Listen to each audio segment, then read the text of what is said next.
مقررات اختبار شهر نوفمبر. الصف الثاني ثانوي أدبي.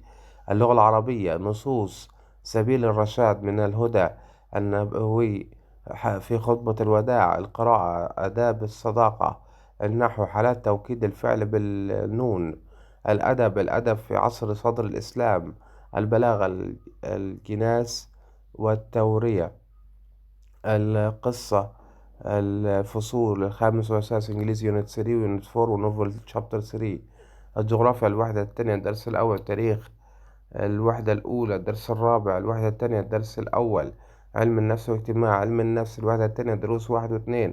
علم اجتماع الوحدة الثانية دروس 1 و2. الرياضيات الجبر الوحدة الأولى دروس من 5 و6. الوحدة الثانية دروس 1 و2. حساب المثلثات الوحدة الرابعة الدرس الثاني.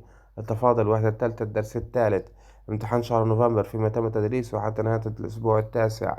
وصلى الله وسلم على سيدنا محمد وصحبه وسلم. شكرا لك في المتابعة.